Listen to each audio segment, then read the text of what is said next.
Hi, it's Chris with Implied Music. He can be a polarizing figure, but Philip Glass, the composer, is an enormous influence on contemporary music.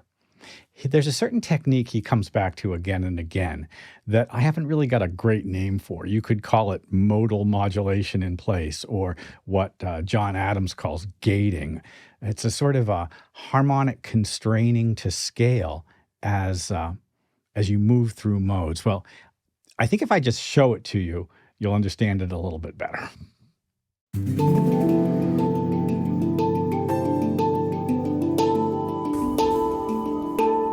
Oh, first of all, just a little housekeeping.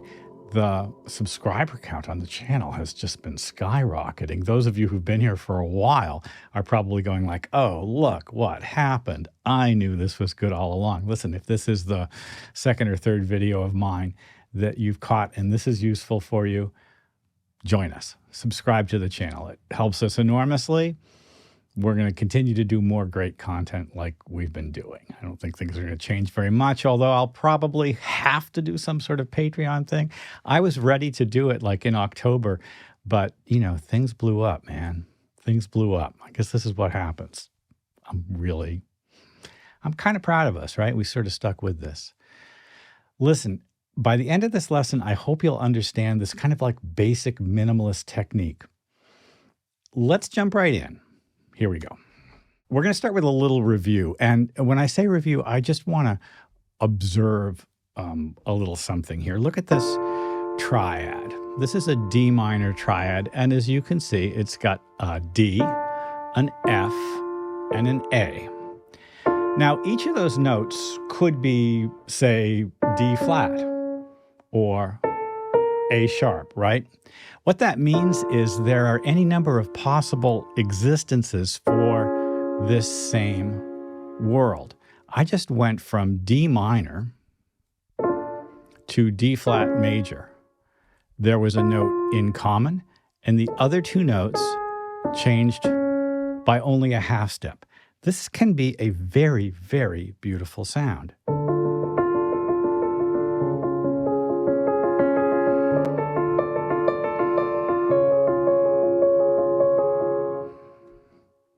See what I mean? I mean, it's just kind of gorgeous and sort of spooky and lovely.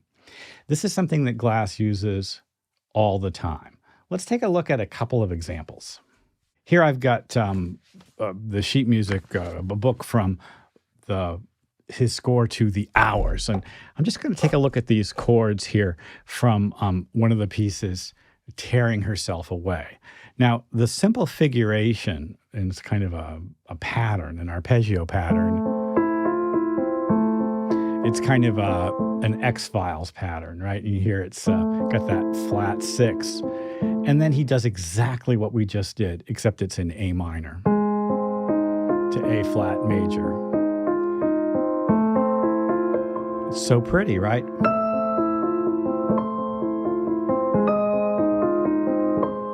The modulation has been from one key level, A minor, A natural minor. You can think of it as the Aeolian mode of, A, to A flat major. And we're not really sure what that mode is. I think the D goes with it.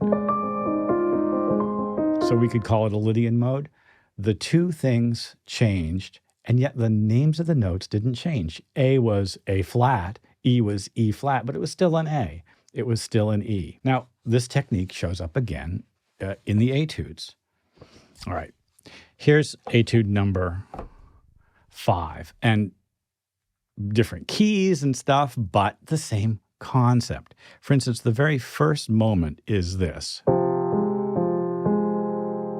That's an F minor chord in second inversion. And the next thing that happens is this. Tiny little adjustments. That was an F minor again, and then here's that trick. F minor turned into E major. A common tone acts as a pivot as you shift from kind of like one thing to the next. It's kind of brilliant. This particular piano etude explores almost every variety of that type of thing. Remember, any chord can be respelled, And we have all these different solutions to the sound. And that's one of the things that Glass is exploring again and again in their music. Now, again, it's a minimalist approach. And while it is modally modulating, it's not modulating in the classical music sense of modulating to create a new key level, but rather to create a shifting sense of different harmonic spaces. It's as if we picked up something like our glowing blue ball and looked at it from below and from the side and from, it's the same thing. It's just like the different facets of it. It's a pretty powerful approach, and one which gives you kind of like shifting results. Great for film scores, great for game scores, right? Here's another piece from the piano etudes, a big D major chord to F sharp major. The notes change by either not at all or a half step, and yet I get this beautiful sound. In this case, it's an obvious chromatic mediant modulation. Later on in the same piece, he goes from that sound, the D sound, to F minor. They're very close. It's another type of chromatic mediant modulation. It's almost like we're rethinking what each note's job is. For instance, here in the D chord, the A's job is to be the perfect fifth of the A chord. In the F minor chord, it's an A flat, but the A's job is to be the minor third of the chord. In early pieces of John Adams, the orchestral and operatic composer, who really has never done any film scores, but who has impacted a number of, folks an awful lot. There are a couple of pieces, China Gates and Phrygian Gates, that are piano pieces. Adams explains this concept, I'll try to paraphrase him this way. For any given moment in the piece, I'm only letting through notes that are members of a specific scale or mode. So with something as kind of complicated as a modally saturated phrase like Adams loves to do, something like this,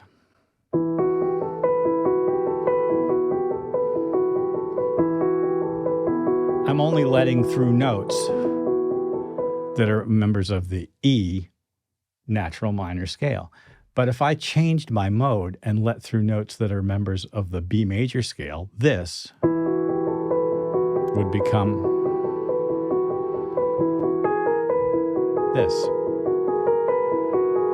Now I'm only going to let through notes that are members of the A flat major scale. Here we go. The E becomes E flat. The F becomes F natural. The G sharp becomes G. Do you see what's happening here? Everything is changing. So this becomes this. On the page, they're all E's, they're all A's, and yet we've made this shift. We can do it with arpeggios as well, and I sort of have just done something recently on my little shorts that way. I went from D natural minor, well, not D natural minor, went from D Dorian to A major, D Lydian.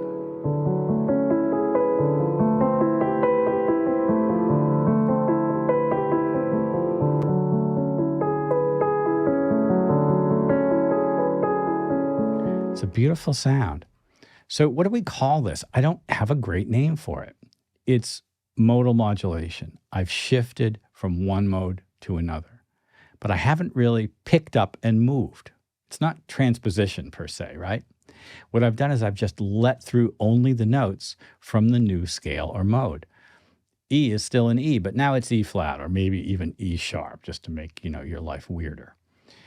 And the net result is this shifting, scintillating, kind of beguiling, entrancing, magical texture. You can do this with melodies as well.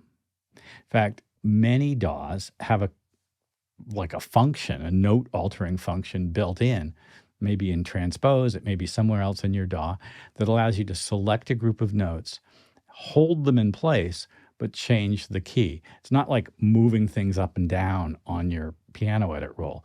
It just shifts things, and it can be very interesting. Just experiment with that.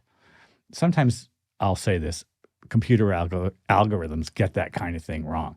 They won't recognize when something needs to be doubly sharped or exactly what's going on. It's a fascinating technique that's been used by minimalist composers and now game composers and cinema writers kind of all the time. It's a way of creating variety out of simple materials, a chord progression or a melody, and yet, kind of getting very different sounds because, as we know, every mode has its own emotional color. You can shift the color of a sort of chord pattern or texture just by shifting its mode. Your ear has to kind of get used to this kind of stuff, but it's well worth the effort to try to learn it. You can learn it just by doing it with your hands or play around on the DAW and see how it goes. There are other videos on this channel about this idea, and I'm going to continue to play with it because it's something that's fascinating to me. Well, I hope this has been useful. Like and subscribe, I asked you earlier, but I'll just remind you. And if you ding the bell, you'll be notified when I do my videos. I'll see you next time.